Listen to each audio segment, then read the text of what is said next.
pensé llamarla más allá del principio y el final, como un guiño guiño a más allá del bien y el mal de Nietzsche. Em, Básicamente es como una aproximación de lo que pretendo encontrar del origen de la vida como un asunto estético.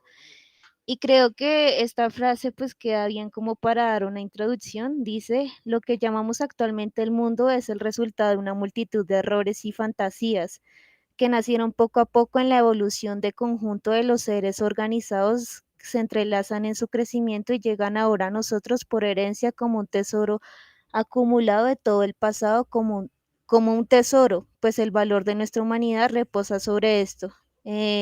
Sobre causa suficiente de humano demasiado humano en Nietzsche. Bueno, entonces primero vamos a hablar del Tao. Así ya decidí llamar la introducción porque Tao es, es realmente lo valioso de algo, ¿no? Es como el camino. Entonces el Tao es como, eh, bueno, ahí dice el orden natural de la existencia que no puede ser nombrado. Se manifiesta a través de cambios de estaciones, ciclos vitales y sí, básicamente eso define como un camino. Entonces, el camino decidí representarlo por este arbolito.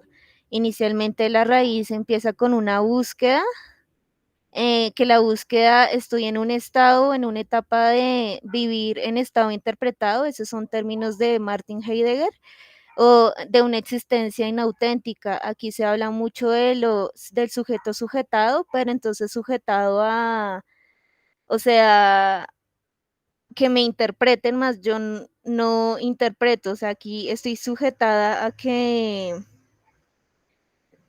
los demás o algo piense por mí. Entonces esa sería la búsqueda, el tronco sería como un nihilismo, que aquí hay una etapa de sujeto no sujetado, pero también caigo en un nihilismo, pero con el tiempo también van creciendo ramas, que aquí es donde leí en Nietzsche algo sobre mentiras conscientes, entonces aquí vuelvo a ser un sujeto sujetado, pero con una mentira consciente, así me crecen como hojitas y así tengo como un pedazo de verdad. eh, yo lo relacioné mucho con un libro que a mí me gusta demasiado, que es Demian, de Hermann Hesse. Y sí, lo relacionó mucho como este descubrimiento era duro y áspero, pues traía consigo un principio de responsabilidad, o en definitiva adiós a la infancia y anuncio de soledad y aislamientos. Y no sé, este gráfico me causa gracia porque se ve bonito y amable, pero el proceso fue una porquería. Fue complicado, pero pues también fue hermoso, supongo. Bueno, entonces para iniciar vamos a empezar por lo más obvio, aparentemente, y es la mitología. En este caso me llamó la atención la mitología japonesa porque a diferencia de las demás, estaba al pie con lo que dice Nietzsche, que se trata de una mentira consciente. Y es que en este caso la mitología japonesa oficial, por así decirla, surgió como una recopilación de historias de Oriente, parte de Occidente, para crear una única historia y así darle vida y forma a una nación que es Japón y también dar inicio a un idioma, el japonés. Entonces sí, básicamente la mitología japonesa surgió como, puede decirse, como una mentira consciente, obviamente como para organizarse socialmente. Eh, la mitología japonesa está ubicada en el Kojiki, el libro sagrado, que también traduce como crónica de acontecimientos antiguos. Y bueno, aquí hay dos puntos, y es que proporciona una idea clara de la necesidad imperial de construcción de un pasado en el que sostener un sistema político y cultural presente. Y también surge una necesidad de escribir este pasado en palabras japonesas. Entonces, desde aquí ya surge como un asunto de identidad. Entonces, ¿qué es lo que detecté aquí? Aquí detecté una capacidad histórica para asimilar conceptos estéticos y culturales procedentes de diversas tradiciones orientales y occidentales. Entonces, así como dice Nietzsche, solo como fenómeno estético aparecen justificadas la existencia y el mundo. Y esto en particular fue lo que me llamó la atención de la mitología japonesa. Básicamente, sí, como que se reafirman en el mundo a través de lo escrito, como que desde el inicio ellos comprendieron eso y ya como que la mitología no es algo que se imponga, así como en el cristianismo, como una verdad absoluta, sino como un recurso narrativo para, pues sí, para como para organizarse y construir también una realidad de su propio entorno. Bueno, a partir de esto te trabajé sobre la mancha porque, bueno, de acuerdo a la mitología japonesa, bueno, en realidad sobre varias mitologías, siempre tienen como los mismos puntos de partida para tratar de comprender cómo surgió el origen de la vida. Siempre como elemento está la luz y la oscuridad, pero se me hace bastante complejo tratar de explicar cómo funciona la luz porque es algo que es inestable y confuso, no entiendo, pero lo que sí sé es que la luz nace la mancha y puedo partir de la mancha, pues entendí también que como en principio del dibujo y el principio del dibujo, pues a mí se me había enseñado que el principio era el punto, pero pues entendí que era la mancha. Entonces la mancha veo varias cosas. Por ejemplo, el origen, la mancha solo ocurre cuando hay presencia de luz y oscuridad. También veo un accidente porque ocurre por una voluntad que sea hacer una posibilidad. En la mancha también encuentro identidad porque ninguna mancha es igual a otra, aun cuando esas manchas están bajo el nombre de mancha. Y eso hace que cada una sea irrepetible y espontánea. Por eso también es natural, porque en ellas pues se halla espontaneidad. Bueno, entonces aquí tengo como mis primeros ejercicios de cómo creo que surgió el mundo. Y bueno, si recordamos como las eras geológicas, inicialmente el mundo era caos, era simplemente fuego, era destrucción, era ruido. Entonces así surgió como este ejercicio que también fue un accidente y fue pues también espontáneo de un ataque de rabia, pues porque quería manejar tintas y no podía y pues aparentemente surgió un desastre. Después como que empecé a hallar formas y así como que empecé a entender qué sucedía, ¿no? Ah, bueno, aquí lo que hice fue como manchas al azar y en esas manchas encontrar formas y es que sí, también fueron los primeros, ¿qué? Los primeros cuerpos de vida, eran raros, eran deformes, eran inestables también. Bueno, aquí hice como el mismo ejercicio, como que en las manchas trataba de encontrar eh, figuras. También es un proceso como de conocimiento de sí mismo.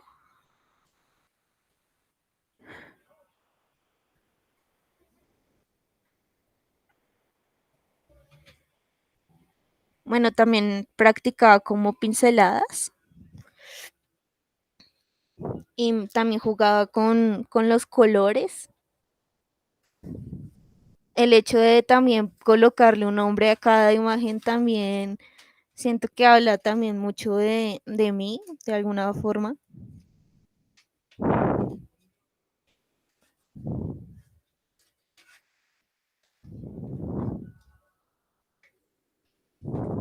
Ah, bueno, esta me parece chévere porque aquí traté de representar. pues el origen del mundo aquí es como el principio, que era una bola de fuego en donde nada se podía habitar. Después, cuando cayeron esos meteoritos con pequeñas gotas de agua y luego como que se inundó el planeta. Pero sí, como que todo el tiempo fue como una mancha constante.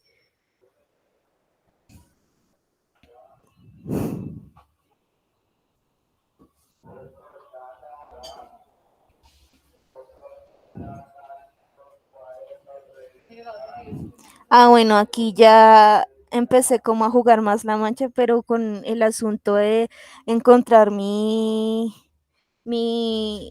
condición de pincelada, porque de acuerdo al SUMIE, se halla identidad en el trazo, en la pincelada.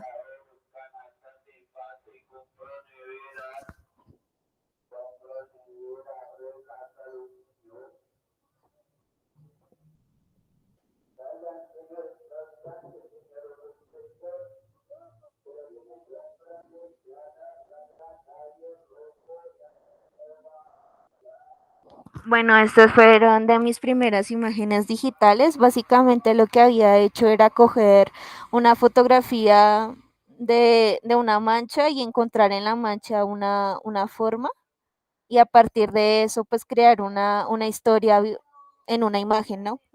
Entonces lo llamé como Apocalipsis Rosa. Y no sé, yo imaginé que era un niño que como que se acabó el mundo y el niño trataba de encontrar como el origen y lo encontró en una mancha que parecía un monstruo, algo así. Bueno, entonces ahora vamos a hablar del sumie. El sumie es una pintura, es como de las primeras formas de arte de Japón, es una pintura naturalista y básicamente se centra en representar lo esencial de las formas. El sumi es un trabajo de tinta, sumi traduce tinta y imagen, imagen de tinta.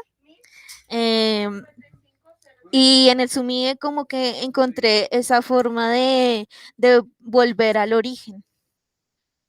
Entonces, bueno, encontré como estos puntos en el sumi, en las pinceladas no se trata de buscar el control, sino de conocerse a sí mismo y conocer al mundo. La abstracción no pretende ser una imagen figurativa. Los elementos de las obras de Sumía aparecen eh, con líneas sueltas y fluidas. El artista no se detiene a ver los detalles y eso gira en torno a una espiritualidad, para vivir en armonía con el Tao y siempre por medio de la espontaneidad. Ah, bueno, este es un video que yo hice como para organizar las ideas respecto a la mancha y qué sucede con ella. Entonces, no sé, me confirman si se puede escuchar. Ah, no funciona.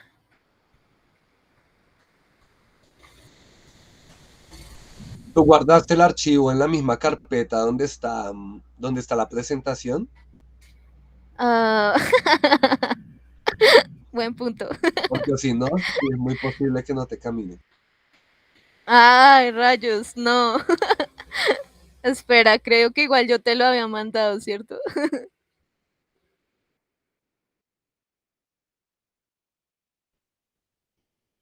Oh, maldición.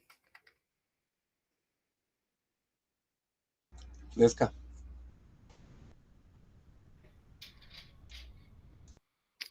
A ver, a ver, a ver. ¿Qué es esto? Ah, es esto.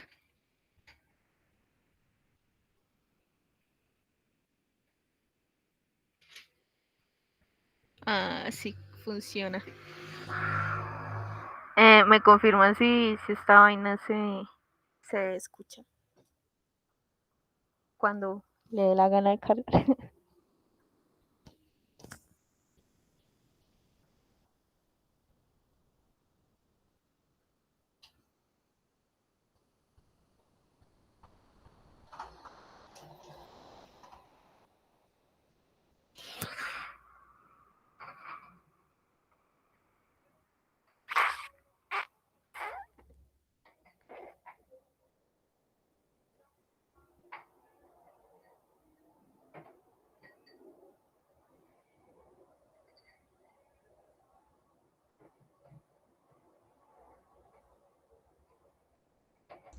No, todavía no se escucha. No, es que no ha cargado. ¿Te esperas, por favor?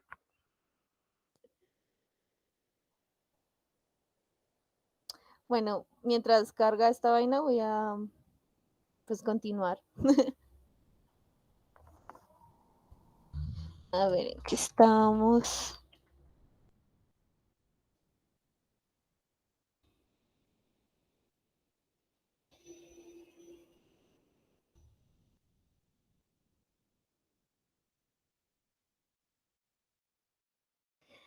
Bueno, bueno, después de todo esto, me di cuenta que en Japón existe algo que se llama wabi sabi, que es como la contemplación de lo imperfecto, hallar la perfección en lo imperfecto, y esto aplica mucho en la contemplación de la sombra.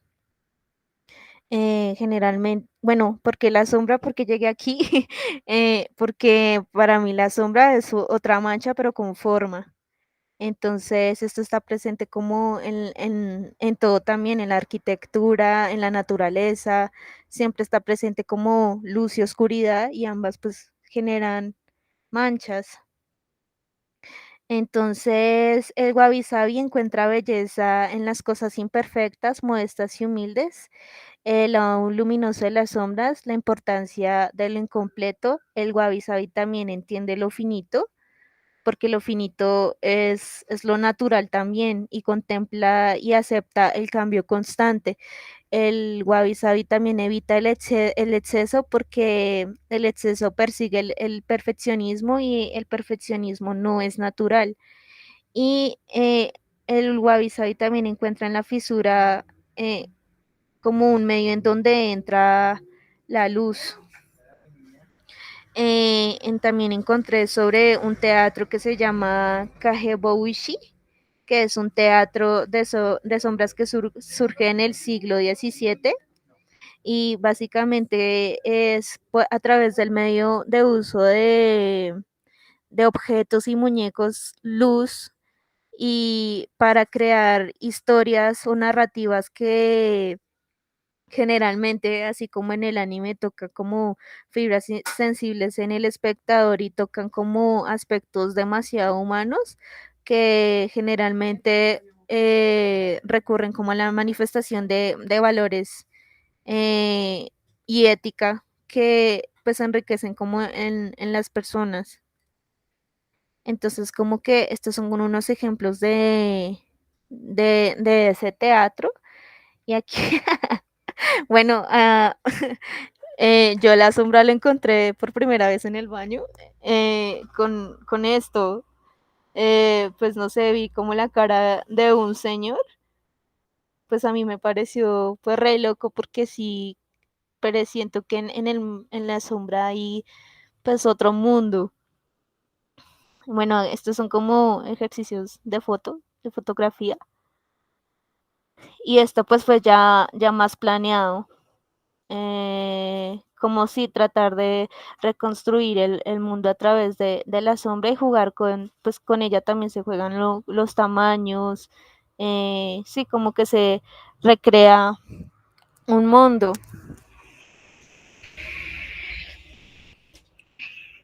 Bueno, y también había leído sobre el mundo flotante. Inicialmente yo pensé que el mundo flotante correspondía pues a este mundo de fantasía y de sombra, del enigma, del oculto, pero en realidad el mundo flotante corresponde a nuestro mundo. El mundo flotante es el mundo miserable, el mundo triste, y bueno, sí, corresponde al mundo flotante, porque para ellos el mundo real corresponde a algo más allá de las apariencias. Entonces el mundo real sería lo que nosotros consideramos como mundo imaginario. Entonces, ¿cómo podría escapar del oquillo, del mundo flotante, del mundo triste? Entonces siempre se encuentran en estos elementos como la naturaleza, y para esto se tiene que percibir lo natural como sobrenatural.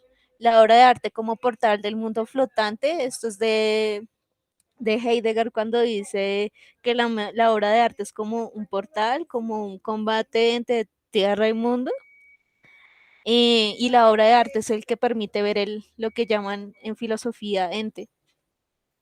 También se puede escapar del loquillo a través de la tradición, porque en la tradición encuentra un equilibrio y un encuentro entre el mundo flotante y mundo real. Em, y lo imaginario como representación para comprender el mundo flotante. El mundo de las sombras es para mí como el mundo real visible. De Luquillo sale una corriente artística que se llama Ukiyo-e, que es de la época de Edo, en donde se representa principalmente imágenes pues del mundo flotante, ¿no? De la naturaleza, de las cosas que suceden ahí, del teatro, de las personas, siempre es como gente haciendo cosas también. Ay, esa calidad de imagen está re perra. Bueno, pero también encuentro como un encuentro también de eso, ¿no? De también encuentro esa reconciliación de mundo flotante y mundo real, y que ambos interactúan entre sí también. Bueno, de aquí también como que nació el manga, porque generalmente como que las imágenes tienen, o sea, por sí solas cuentan historias. Bueno, estos son como unos ejercicios que había hecho antes. También me gusta como jugar con las fotografías, me gusta como trabajar mucho ese concepto de sujeto sujetado. En este caso, como el sujeto sujetado al espacio y cómo eso puede tener como una sensación de vida. Entonces, como que con unas fotografías traté de hacer lo mismo, de colocar elementos y que también sucedan cosas, pues como en Ukiyo-e, tal vez no tenga la misma estética, pero estoy tratando como de encontrar como esa idea o esos elementos.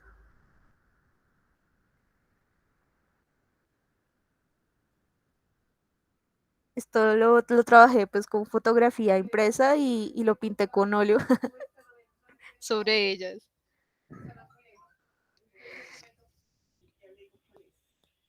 Y sí, como que también, no sé, si siento que digamos a través de una narrativa y de ciertos elementos como que sin un texto pues se puede percibir que se cuenta algo, ¿no? Y esa narrativa pues de visual es como lo que se percibe como vida también.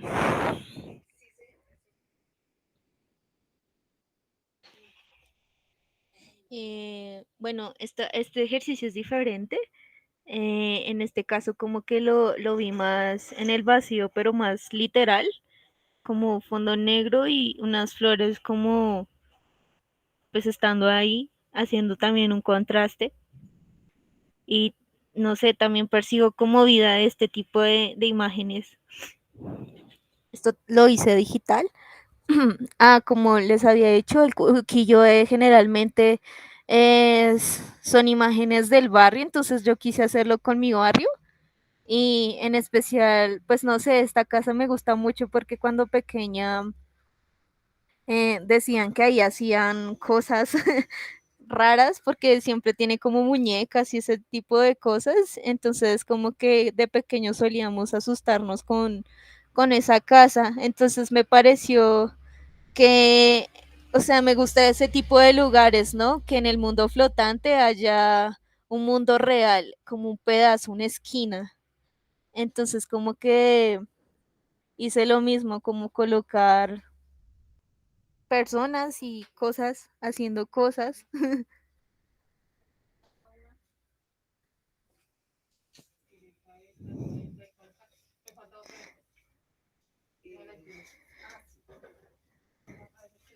Y bueno, ese sería todo mi proceso. Voy a ver si cargo que el video.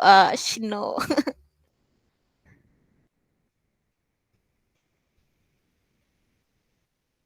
No sé si de pronto Mario lo pueda colocar. que yo te lo había mandado, a ver si a ti te carga, Listo, porque ya, el ya video miro. sí me parece importante. Listo, déjame ya miro. Gracias.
Permítanme porque para que lo puedan escuchar yo lo tengo que poner en mi micrófono.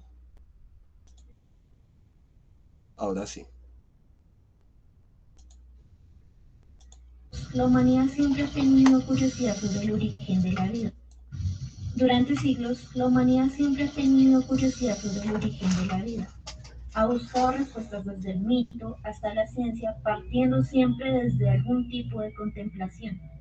En esta ocasión queremos explorar otra respuesta en la no respuesta, desde un sentido artístico, ya que como bien lo dijo Nietzsche, solo como fenómeno estético aparecen justificadas la existencia y el mundo. La ciencia ha hecho un gran esfuerzo por demostrar cómo surge la vida. Aún así, pareciera que estas respuestas se quedan cortas, pues con toda respuesta dada surge un porqué. No obstante, entendemos que la filosofía en este caso siempre tiene una angustia, una duda y cuestiona toda verdad que pretenda ser absoluta. A inicios del siglo XIX hasta la actualidad, la ciencia es percibida como todopoderosa, en donde tiene lugar la objetividad que supera los límites del humano y se puede dar lugar a la verdad, pues las interpretaciones subjetivas no tienen lugar en el conocimiento científico. Es aquí cuando entramos a un tema provocativo, polémico e incómodo, la metafísica. Lo que está más allá de la física es la metafísica, pero para este video la desarrollaremos en la obra de arte, más no en la religión como se podría pensar. Comencemos por imaginar que entre la danza de la ciencia y la filosofía nace el arte, toda una tragedia. Este último, al igual que la ciencia, toca el mundo, experimenta con él y a su vez, al igual que la filosofía, lo cuestiona y hace de él una narrativa que dé sentido a su existencia. Como resultado, obtiene una obra en la que sabe que no se encuentra más que una sensación y representación de verdad. La libertad del espíritu nos exige abrazar por despecho incluso la realidad más fea. Se necesita una mentira consciente como condición de vida, cada vez de forma más clara y menos patética. Para entender lo anterior, el filósofo Nietzsche dice que el artista es quien puede atravesar el velo y conocer la verdad. A su vez, este podría manejarse con un velo sabiendo que es un velo. Aquí se marca la diferencia de la verdad con la ciencia. La verdadera ciencia en Nietzsche es un velo. El problema es que para el científico es insoportable entender como representación ese velo. Martin Heidegger en su obra Ser y Tiempo realiza una construcción de la metafísica donde distingue dos tipos de verdad. La primera es la tradicional a la cual llama adecuatio, que se caracteriza por corresponder entre la cosa conocida y el concepto producido por el intelecto. En pocas palabras, esta es la verdad científica, pues lo que pensamos y enunciamos coincide con la cosa misma. Por otro lado, tenemos a la verdad aletheia, que significa en griego desocultamiento, la cual indica que hay algo por revelar. En Heidegger existe una necesaria conexión entre verdad y ser. Cuando el filósofo habla sobre verdad en el arte, no lo hace en el sentido adecuatio, sino en el sentido aletheia. Cuando hay arte, la respuesta no parte desde el concepto de arte, ni del artista, sino de la obra misma, porque desde allí el arte se esconde y se manifiesta el ente. Una vez entendido lo anterior, aclaramos que no hablaremos sobre el origen de la vida en sentido adecuado, sino en el sentido aletheia. Comencemos por ubicarnos a lo que llaman el otro lado del mundo, Japón. El espíritu de la ciencia, poderoso en el detalle, no en el todo. Para Occidente, al igual que la ciencia, resulta insoportable la idea de que no existe un principio y un final. Sin embargo, para Oriente existe algo más allá del principio y el final. Como bien debemos suponer, la vida surge del opuesto, de lo otro. Todo parece nacer de su contrario, no solo lo que conocemos científicamente como seres vivos, también puede ser lo racional de lo irracional, la luz de la oscuridad, lo vivo de lo muerto, la verdad del error. Así sucede en muchas mitologías, en este caso la japonesa. Cabe decir que a diferencia de otras mitologías, esta no pretende explicar o narrar el origen del mundo, sino de la tierra japonesa en concreto. Por lo que podemos decir que una narración del origen de la vida también debe ser tratado como un asunto antropológico, pero eso es un tema que dejaremos para después. Retomemos. El mito japonés nos narra una historia en la que de la nada nace el todo, y del caos surge el orden. Todo parece centrarse en una especie de equilibrio en donde se encuentra un vacío, y este proceso de aparente contradicción se repite constantemente, manifestándose con distintas máscaras, encontrándonos así en lo que Nietzsche llama eterno retorno. En este sentido absurdo podemos decir que la vida surge de un error, de un accidente, de un sinsentido, pero también de algo espontáneo y auténtico. En pocas palabras, solo hace falta embellecer un poco más la teoría del Big Bang. Artísticamente así podemos considerar a La Mancha. La Mancha también es un accidente, surge de lo espontáneo, no tiene forma, pero es toda una posibilidad. Así lo plantea Peng Hu en su libro Girameki. En este, el autor propone una técnica que consiste en encontrar formas en las manchas mediante puntos y líneas. Para él, el principio fue la mancha, y en esta técnica se emprende una búsqueda de sentido y autoconocimiento.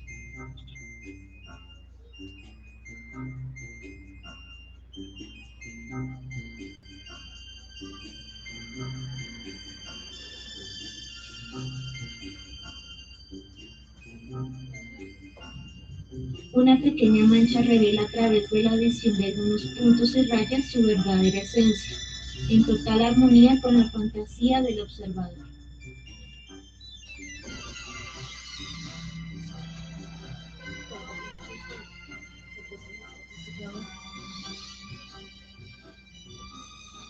Pero todo este asunto de la esencia de la mancha radica mucho tiempo atrás. En el Zen existe un tipo de arte que busca apelar directamente al espíritu humano, el Senga y el Sumie. Estas se deshacen de todo proceso técnico rígido que Occidente considera como arte, con la finalidad de conectar con el instinto humano. Según la escuela Zen, Buda enseña que al librarnos de distracciones mentales y materiales, somos capaces de percibir nuestra naturaleza humana demasiado humana. Para lograrlo, se hace especial énfasis en la práctica de la meditación, que no consiste en dejar la mente en blanco como se piensa en Occidente. Esto también se encuentra incluso en limpiar, sembrar y comer. Entre estas formas de meditación hay algunas que son estimadas sobre las demás. El arte es una de ellas, ya que posee la capacidad de transmitir lo esencial.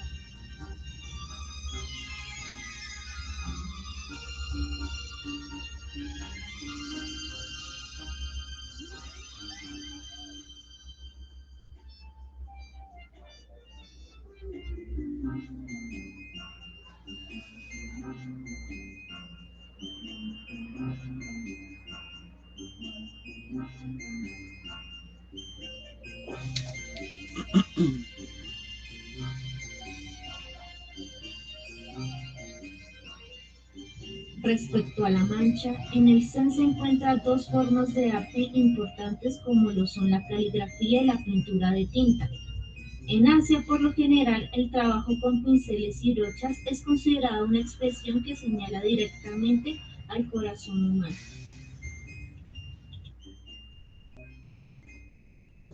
Los pintores taoístas tenían una tradición profundamente contemplativa. Se dedicaban a observar la naturaleza por largos periodos de tiempo, así como los pintores zen observaban su naturaleza interna.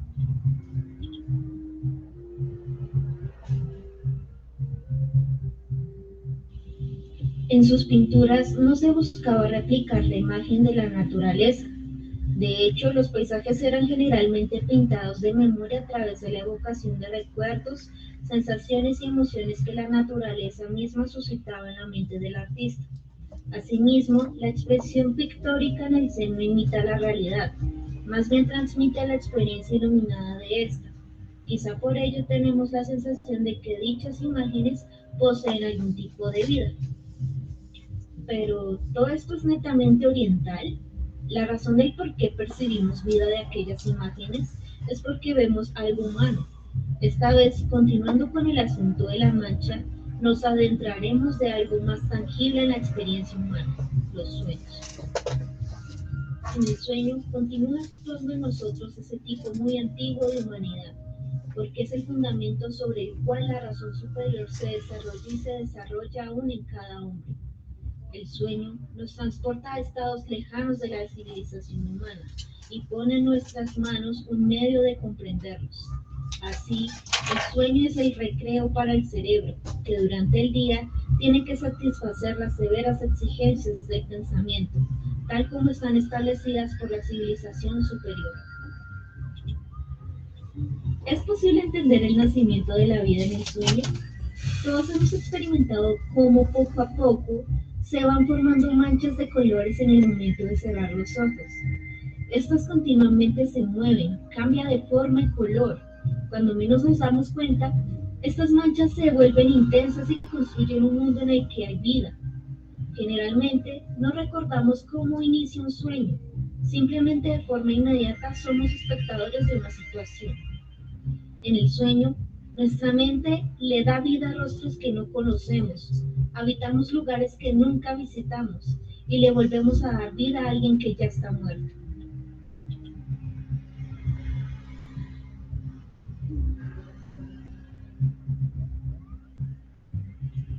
Volviendo al mito japonés, el vacío se manifiesta en el momento en que cerramos los ojos.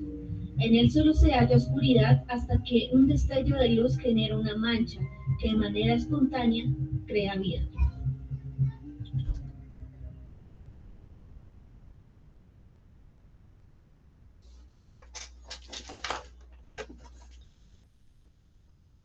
Qué bien, muchas gracias, está tremendo. Gracias a ustedes. Gracias por poner el video.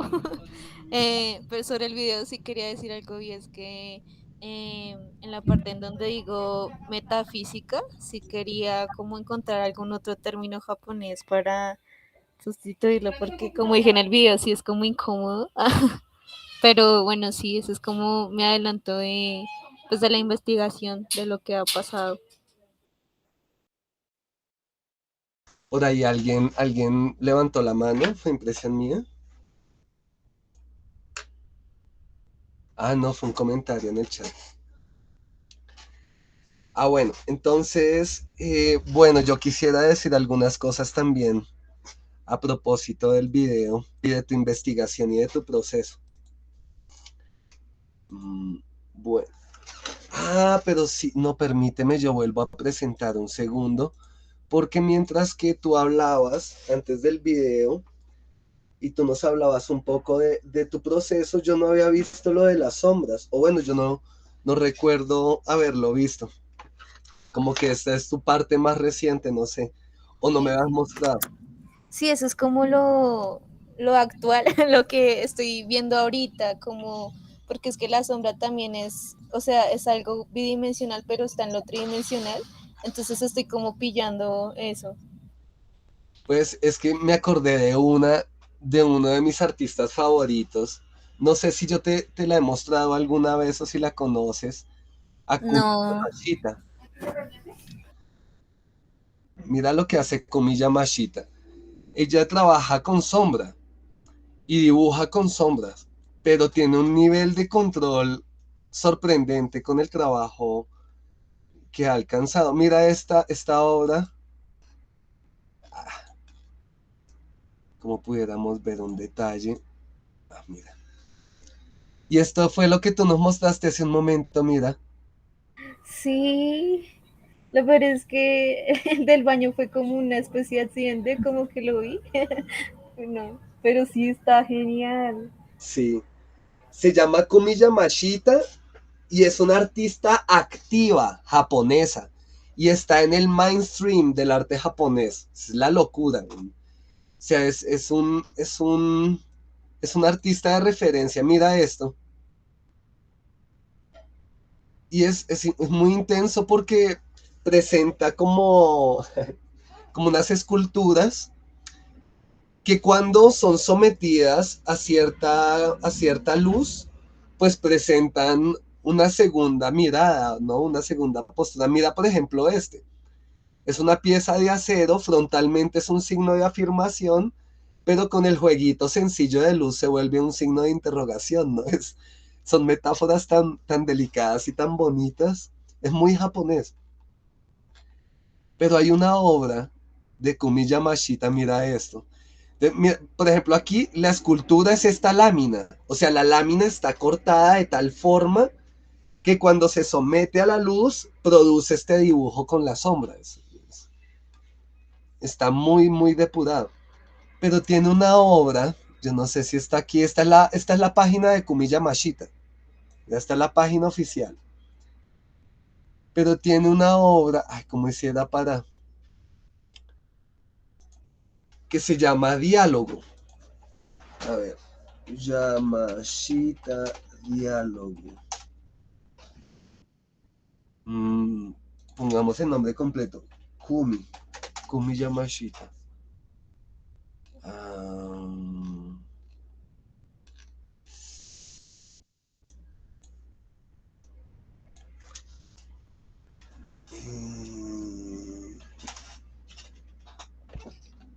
véalo acá. Mira esta obra. Y esta obra tiene mucho que ver con tu proyecto, no de una forma directa o procedimental.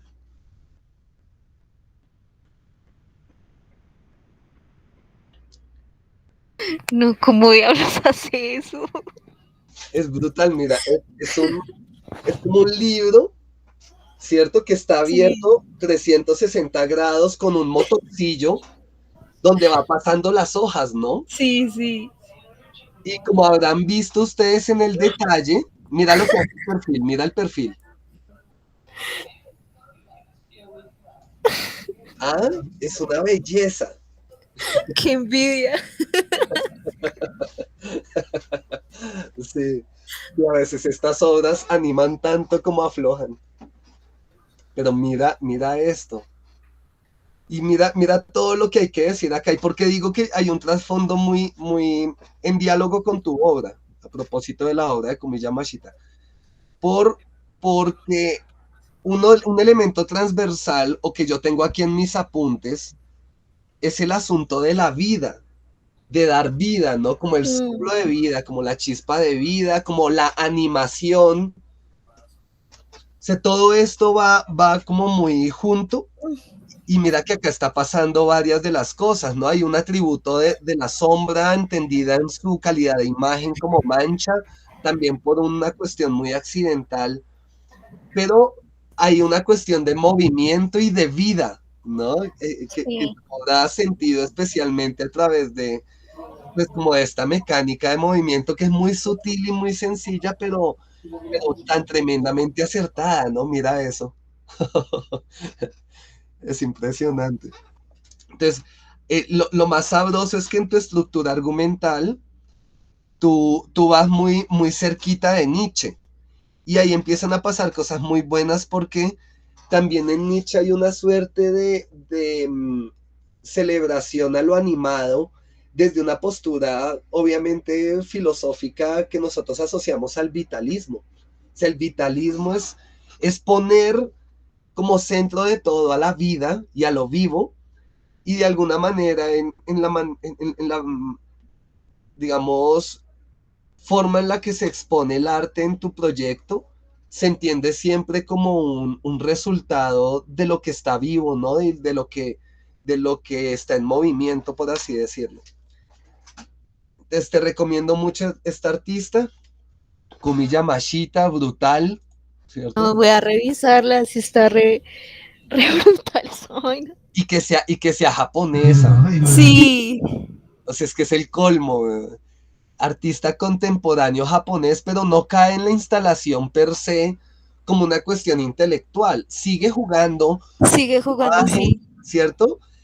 Y también yo siento que hay algo muy potente en ella, como con la infantil, y es la sorpresa. Ujú. O sea, Es que es magia, ¿no? O sea, también eso lo hacen los ilusionistas y todo eso también hay una preocupación por la sombra, por la ilusión. sí. Y eso Mira, es creo ella. que eso es lo que más me trama. Ajá. Eso que dices de la magia, yo creo que se va a ver mucho acá. Este es un programa muy popular en Japón. Hagan de cuenta Sábados Felices. Y en ese programa pues invitan a Kumi para hablar de su obra, para que los invitados puedan hablar un poquito de la obra de Kumi Yamashita. Y parte de lo que hacen con los invitados me parece que es una expectativa muy grande que tiene el artista con su obra.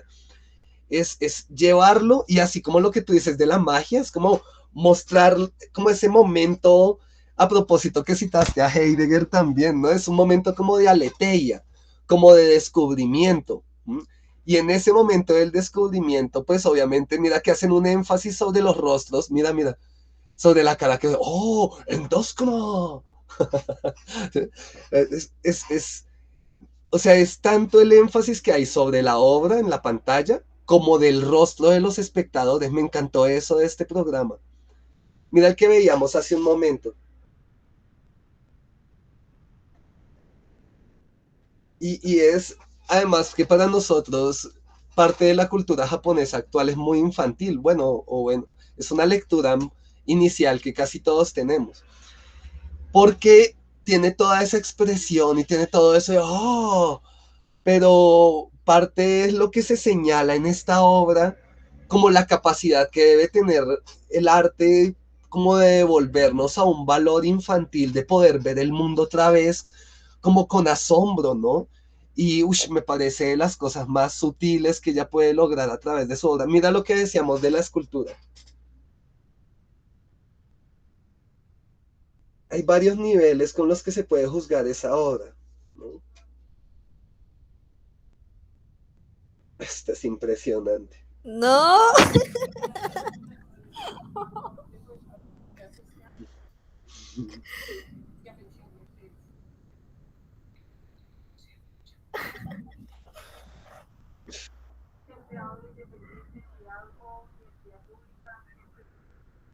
¿Viste lo que va diciendo? sí, sí. Lo anima con todas. No.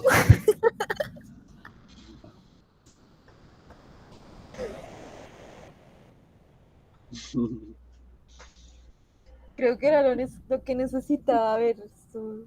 Pero, uy, no, demasiado difícil. Mira lo de la sombra, mira. Es, es tan delicada para trabajar y mira que es ella. Oye, mira.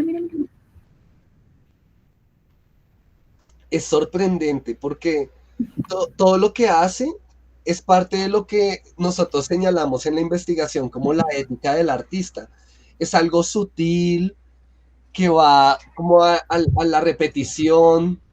Mira, por ejemplo, acá coge una tarjeta de crédito y marcando, mira, con pastel los números, va haciendo el dibujo del rostro.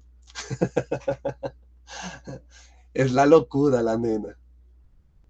Es todo lo que un artista debe ser. Me disculpan, eso sí, que diga algo tan tajante, pero en términos de eticidad, ¿no? Es que hay algo tan minucioso, tan meditativo en este tipo de trabajo, que obviamente es una de las cuestiones que se querían definir en las discusiones que hemos tenido y en las obras que podemos proponer.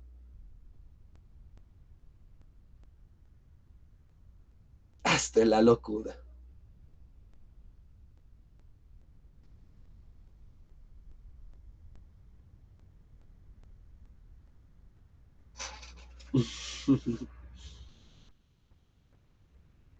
¿No? Entonces juegan mucho con la gente que está en el estudio, mira las caras.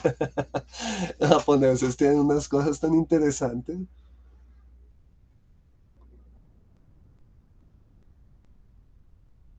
Y que el arte participe de una forma tan directa de la cultura popular, ¿no? Sí.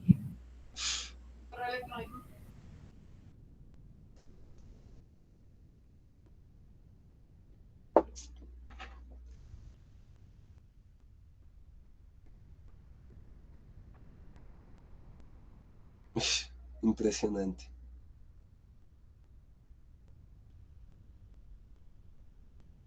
¿Ves? Lo presenta como un enigma y uno que está viendo el programa también está distanciado de la obra. Lo mismo que uno haría en una galería, que es acercarse lentamente y aproximarse para poder ver la naturaleza de la imagen. De alguna forma también están educando al espectador, ¿no? Sí. Qué genial.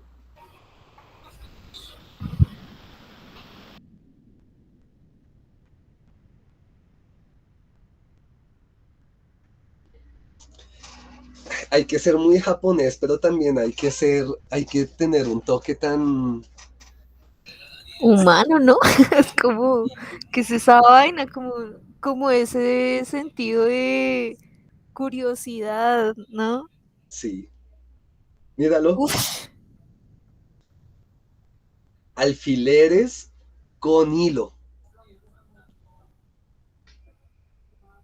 Impresionante. Tiene muy entrenada la mano de la nena y el ojo. Es abrumador. sí. Mira el hilo final.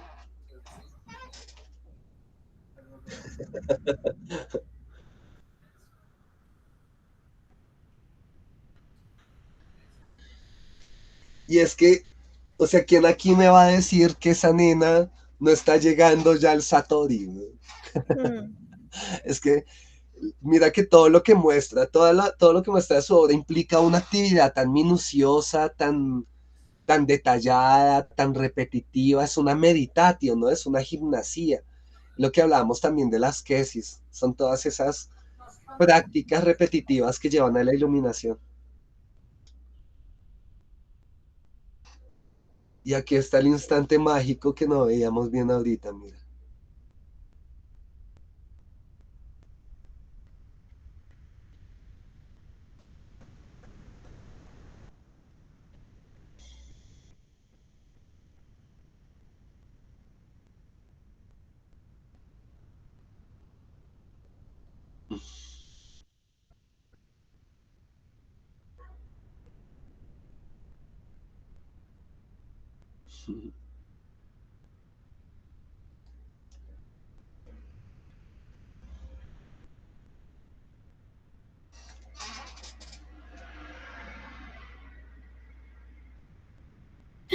Pero ¿cómo? Y además, esto es tan japonés, ¿saben también? Porque recuerdan lo que hablábamos de los kamis, o sea que ahí, Sí, a donde vemos, hay alguien, hay alguien, sí. ¿cierto? Hay algo vivo que es un alguien y que uno no alcanza a ver, pero que si uno entra en cierto estado de iluminación, o sea, la luz y la sombra, es que es tan redondito, pues en ese estado de iluminación ideal uno alcanza a percibir los cambios, dicen ellos. Y esto pareciera una analogía grandota de ese como principio religioso.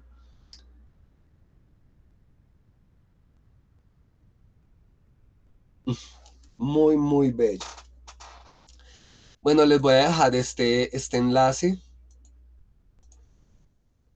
Permítanme. Kumi Yamashita, soberbia.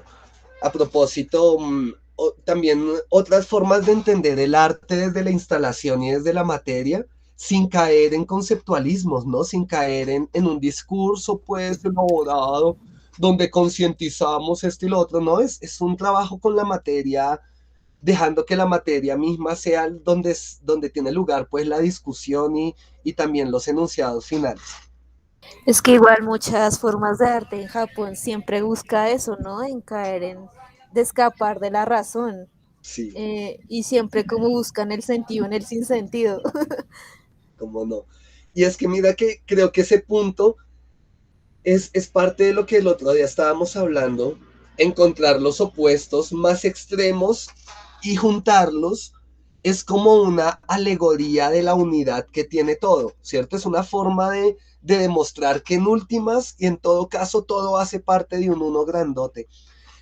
Por eso decíamos cuando estudiábamos lo del haiku, que es una de las intenciones más claras en el haiku, ¿no? Unir, lograr mostrar que hay un factor de unión entre dos cosas que parecían tan distantes y a través de esa pequeña contemplación, de esa unión entre esas dos cosas distantes, oh, yo alcanzo a sentir la unión de todas las cosas que hay en el universo. El título de Más allá del principio y el fin es muy seductor, ¿no? Es tremendamente seductor. Y me parece interesante pensar en que hay un hilo conductor también conceptualmente con el desarrollo de tu proceso, en el sentido de entender la Mancha como un lugar originario, ¿no? Como un momento originario. A propósito que citaste de Heidegger, algunos apartes de este texto maravilloso del origen de la obra de arte.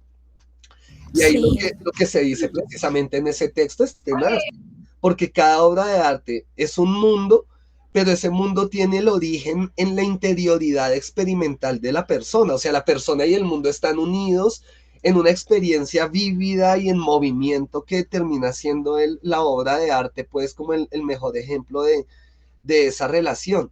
Entonces, a mí me parece formidable y creo que es interesante que tú empieces a ajustar como ese factor de conclusión que puede verse a través del estudio de imagen especialmente que has hecho. Un estudio que gira alrededor de dos asuntos centrales, como yo lo veo, que sería el vitalismo, ¿no? Como el asunto de la chispa, de lo que vive, ¿cierto? De lo generativo, de lo que es originario, de lo que tiene lugar como producto de la creación. Y al otro lado, el sentido de la mancha, pero mira también lo que me hacías pensar ahorita, o sea, buscándole un enemigo, ¿no? El punto sería la muerte, sería lo inerto, sería la quietud en la quietud, pongo, ¿no? El punto, la quietud en la quietud. Porque la mancha sería como el punto vivo. Lo voy a decir de unas formas que me gusta decirlo, me parece chistoso. Es como si el punto fuera como zombie, ¿no? O como robótico, como sin alma, el punto. Pero la mancha, como cada mancha es única, tienen vida y tienen alma porque tienen un nivel de existencia diferenciado a todas las otras formas de existencia. Entonces me hacías pensar en esta dualidad tan encantadora de el punto como lo inerte, como la quietud en la quietud, y la mancha como el movimiento en la quietud.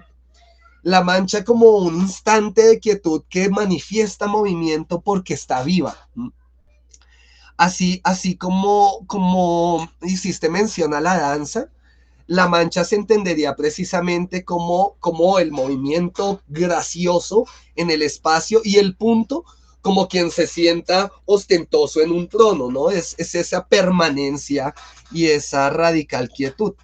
Entonces, pensando en esa dualidad, Y volviendo al título, más allá del principio y el fin, donde se presenta como un círculo, precisamente hay un origen, viene un desenvolvimiento, un despliegue y un retorno sobre ese mismo origen, pues pensándolo ya no como un punto que desarrolla una línea circular que vuelve sobre sí, sino como una mancha que vuelve sobre sí, que algunos lo habrán visto también, lo utilizaste en el video que nos compartiste, que es el símbolo del Zen, que aparece como en la Edad Media, que es una pincelada perfecta en un, Sí, ¿cierto? como Pero una que, serpiente.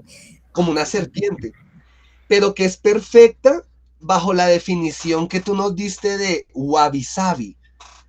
Es perfecta porque es humilde, porque es espontánea, ¿cierto? Porque es única, más no es perfecta porque, uy, que es que ese círculo está hecho pues como con compás.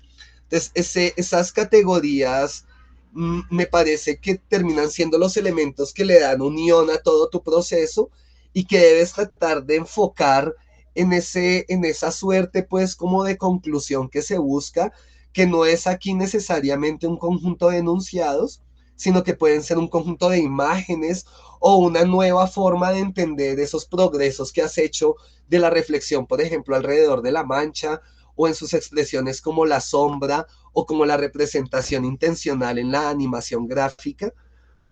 Y digámoslo así, como una intencionalidad que tú le das al final a todo esto para interpretar eso que ya pasó y para entenderlo como un camino que lleva hacia un posible resultado, ¿cierto? Porque hay varias de las cosas que nos mostraste que de por sí son ya un resultado.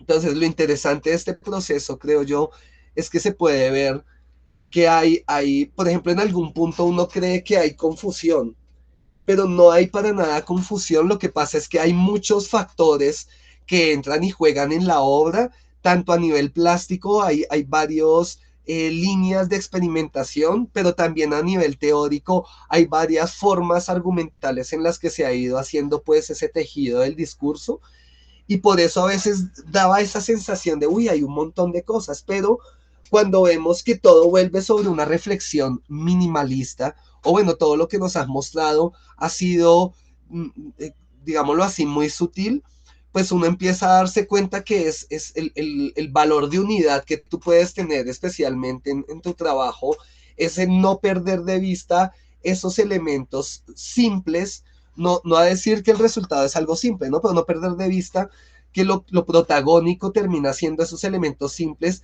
porque la mancha se vuelve un factor central porque logra envolver las dos pretensiones, ¿no? En la mancha se vería lo vivo, ¿sí? Se vería, pues, digamos, la propuesta de lo vital, y al otro lado, en la misma mancha, podríamos ver por el gesto plástico que es en lo espontáneo, lo directo, digamos, el wabi sabi, ¿cierto? Esa humildad en lo pobre. Yo encontré ese término en dos lugares. En el libro del té, en el de Okakura Kakuzo, se habla del wabi sabi, cuando se habla de cómo debería ser la casita del té y todo esto, ¿no? Eso tiene que ser, digamos, bastante austera, y su pobreza implica elegancia, que es una de las cosas que yo creo que a veces me resulta, y discúlpenme lo que voy a decir, pero como molesto de lo que hemos hecho como cultura colombiana, que se asume muchas veces que la pobreza es una pobreza que se ve mal, ¿no? Una pobreza de lo roto, lo remendado, pero mal remendado. Sí, lo digo por cosas que uno ve también en el barrio de uno, ¿no? Uno sale y ve la cerca del pasto, y esa cerca toda hecha con palos irregulares. Uno dice que le hubiera costado lijar cada uno de esos palitos y los vuelve a colocar y se ve muy bien. Pero digamos, esa falta pues de delicadeza, de sensibilidad frente a los factores mínimos que rodean la vida, era una de las cosas que tú señalabas a propósito de este sentido del mundo flotante y del ukiyo-e, que también en conceptos de Nietzsche es que hay unas coincidencias que yo no sé qué pensar a veces, pero mira que las definiciones se parecen mucho a la definición de tragedia, porque el mundo Sí, yo pensé flotante, lo mismo. ¿cierto? Sí. Se parecen tanto, y sobre todo porque el mundo flotante propone una confrontación con la realidad, digamos, de lo nefasto y de lo tenaz, pero no escapando tanto de ello, sino aceptándola, pero también tratando de ver su profundidad, ¿no? En dónde está la trascendencia de eso superficial y a veces doloroso que nos pasa. Entonces, mira que todos esos factores que tú nos muestran tienen una unidad como muy clara, y a eso me refería de que se puede mantener esa misma unidad en el sentido de lo plástico, mientras que puedas mantener también ese interés sobre los elementos minimalistas que han sido factor central de tu investigación, como la mancha. Para mí la mancha llegó por un lugar distinto por la caligrafía, ¿no? Yo estoy escribiendo, pero tengo un problema a propósito, bueno, tengo un problema, y es que pues mi propuesta siempre fue escribir poesía, ¿no? O sea, escribir y que este sea mi producto, escribir. Pero como le comentaba la otra vez que tuve la visita de Paola, me están pidiendo objetos. Y yo le decía, pues sí, pues obviamente el poema termina siendo un objeto. Pero me decían, no, hay un producto que no sea de legitimación editorial, porque como lo podrán ver, en parte el problema del poema es que para que tenga cierta legitimidad como producto, debe tener un proceso editorial que en la universidad no se puede hacer, porque la revista de la universidad, digamos, no tiene como la tradición literaria y las cualificaciones literarias como un comité, digamos, editorial enfocado a la literatura o a la poesía.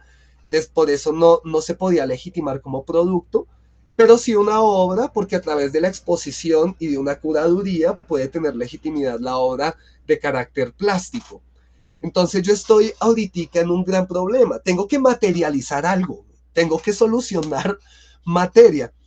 Y lo que tenía pensado, de pronto tengo que proyectarlo de forma editorial para el otro semestre, pero yo tengo que tener productos para ahorita de mediados de diciembre, para el 11 de diciembre, entre el 4 y el 11 de diciembre, ¿no?